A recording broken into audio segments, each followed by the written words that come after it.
क्या सरकार के फैसलों का विरोध करने पर आपको आपके ही शहर से बाहर निकाला जा सकता है? क्या सरकार के खिलाफ नारेबाजी करने का मतलब ये है कि आपको अपराधी मान लिया जाए? बॉम्बे हाई कोर्ट ने हाल ही में मुंबई पुलिस से एक सवाल पूछा, जिसने देश के हर नागरिक के हक की बात की। कोर्ट ने पूछा, क्या झूठे केस लाद कर देश के नागरिकों को सरकार का गुलाम बनाया जा रहा है? इस वीडियो में हम बात करेंगे बॉम्बे हाई कोर्ट के इस फैसले की, जिसने पुलिस की मनमानी और सरकार के रवैये पर कड़े सवाल खड़े किए। Court Saeed Ahmed Abdul Wahid Chaudhary versus state of Maharashtra case की सुनवाई कर रहा था। बात है 49 साल के सईद अहमद अब्दुल वाहिद चौधरी की, जो social democratic party of India यानी एसडीपीआई के जनरल सेक्रेटरी हैं। पिछले साल यानी 3 दिसंबर 2025 को मुंबई पुलिस के चेंबूर एरिया के जोन 6 के डीसीपी ने उनके खिलाफ एक तड़ीपार का ऑर्डर जारी किया। इस ऑर्डर के मुताबिक उन्हें पूरे 1 साल के लिए मुंबई और उसके आसपास के जिलों से बाहर रहने का हुक्म दिया गया।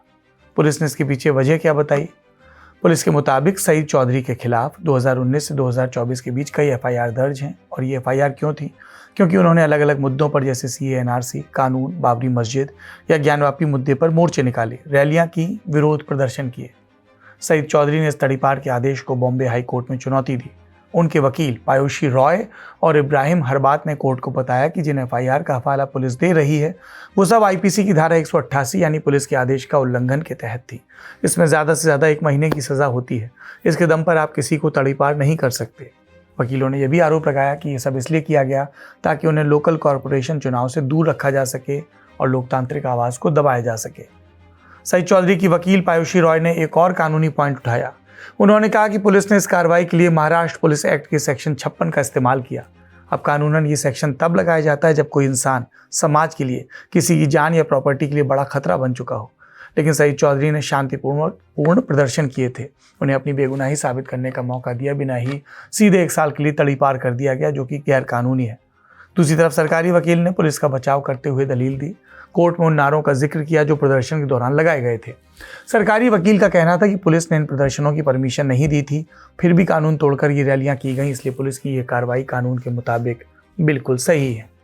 जब ये मामला जस्टिस माधव जे जामदार की सिंगल बेंच के सामने आया तो कोर्ट ने मुंबई पुलिस को फटकार लगाई। सुनवाई के दौरान जज ने कहा, ये नागरिकों का अधिकार है कि वे विरोध करें। याचिकाकर्ता ने सिर्फ भाजपा सरकार मुर्दाबाद या अमित शाह मुर्दाबाद जैसे नारे लगाए हैं।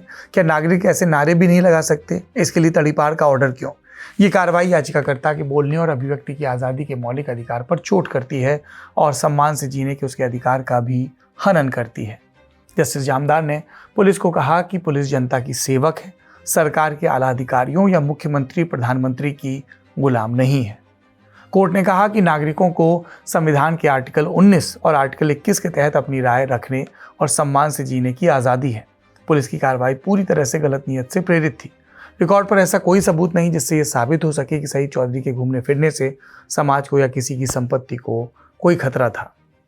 वैसे सुनवाई के दौरान जज ने हल्के फुल्के अंदाज में देश की राजनीति पर एक तंज भी कसा। उन्होंने देश में चल रही विधायकों की खरीद फरोख्त की तरफ इशारा करते हुए याचिकाकर्ता से कहा, आप भी वॉशिंग मशीन के जरिए पार्टी बदलने पर विचार कर सकते थे, क्योंकि आपके खिलाफ एफआईआर दर्ज है। हाईकोर्ट ने साफ किया, तड़ीपार करना एक असाधारण कदम है जो किसी नागरिक से उसके देश में कहीं भी घूमने के बुनियादी हक को छीनता है। सिर्फ शांतिपूर्ण विरोध करने या सरकार के खिलाफ नारे लगाने के लिए आप किसी को उसके घर और शहर से बेदखल नहीं कर सकते। बॉम्बे हाईकोर्ट ने मुंबई पुलिस के तड़ीपार आदेश को खारिज किया। ये फैसला हमें याद दिलाता है कि लोकतंत्र में सरकार से सवाल पूछना और उसका विरोध करना एक नागरिक का अधिकार है, कोई अपराध नहीं। इस पूरे मामले पर कोर्ट की इस टिप्पणी पर आपकी क्या राय है, हमें कमेंट बॉक्स में ज़रूर बताएं। आप देख रहे हैं इंडियन एक्सप्रेस हिंदी। मेरा नाम है सौरभ द्विवेदी।